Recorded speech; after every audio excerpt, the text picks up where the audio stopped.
This show is intended for mature audiences only. Hello, humans, and welcome to another episode of Gen X Gamer. That's right, the video game show that is not hosted by annoying clickbaiter. We only talk about video games, the business of video games, and cover topics that mainstream YouTubers don't cover. Now, with that said, do me a favor. Hit the like button, hit the subscribe button, and now let's get ready for the show. On today's episode... Hello, humans, and welcome to another episode of Gen X Gamer. The corruption in the game industry is just too much for me sometimes. It really is. You know, I had made a video about Nick Calandra and how he's ruining his business because of what he was doing on the internet. It really was about the business, right? You can have whatever opinions you want, but you have to think of your customers and your employees first, right? And my critique was not so much on his political views, but what he was doing to his business and the responsibilities that he had for his brand, for his employees, so on and so forth.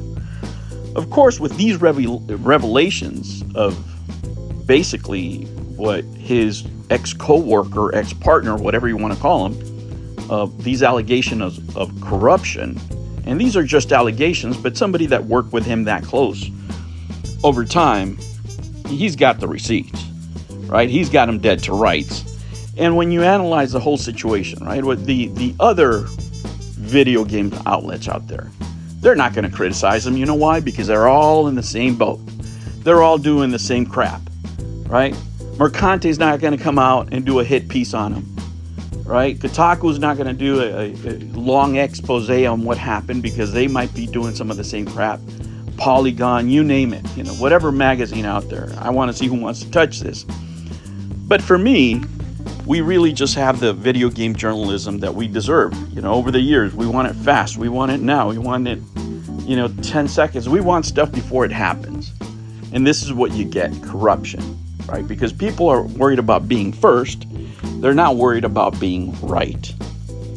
Now, Nick Calandra, he's in a world of hurt, man. If this guy, what he says is true, I mean, you're talking about even tax avoidance, right? If this guy's getting free games and he's gotten games throughout his life straight into his Steam account, let me tell you, that could be something, right? That could be something. After a certain amount, you got to pay taxes on those, or the trips, or whatever other favors that this guy was trying to get in order to give good reviews.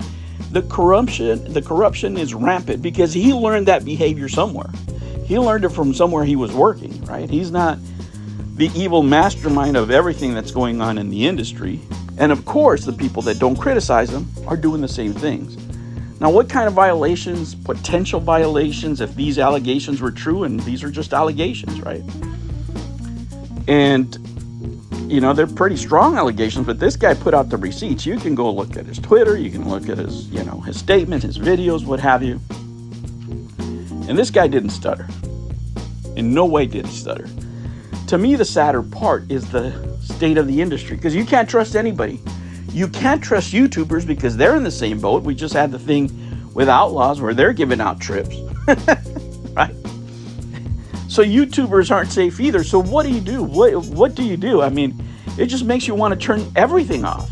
Just go to the store, buy a game, order it online, whatever. Just go on to GameStop, read the reviews on Steam, and try to do your best guess from there, because everything else is fake.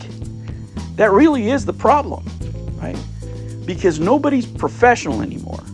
Even people with degrees in journalism are up for sale, right? So they don't know how to write an article without bias, right? They don't know how to write an article without political points of view. We just had a review of a game where the game was deducted points for not being exclusive, and the game's about monkeys. Come on. Does politics have to be a part of everything? No. You're playing games to get away. But it's become so corrupt, so biased, so political, that just opening up the internet, opening up your browser to discuss anything about games it's just become a toxic wasteland of bad opinions, of corruption, of lies, of fakery. It's all financial interest. right? You have consulting companies basically threatening companies to destroy their reputation if they don't sign with them for the DEI consultation. And it's not working. People don't want that. People are telling you exactly what they want. They want fun video games in the way they want them. And you know what? Some of the companies don't care. Look at Activision. Look at Microsoft. Look at what these companies are doing. They're not really focusing on you. They're not focusing on the paying customer. They're focusing on the politics. They're focusing on political correctness. Right? They're not concerned about how fast you want a game. 5 years for a game, sure, why not? Right? We really have to do this, And then you read the other reports of old school programmers where they're talking about, I can't work in the industry anymore because you can't hold anybody's feet to the fire. Simple things like, hey, are you going to finish this on time? That becomes a microaggression. Are you going to do this? Oh, you know what? No, that's disrespectful. I don't do that. Soft people programming. You can see it in the product. You can see it in the American games that are being produced. The good games.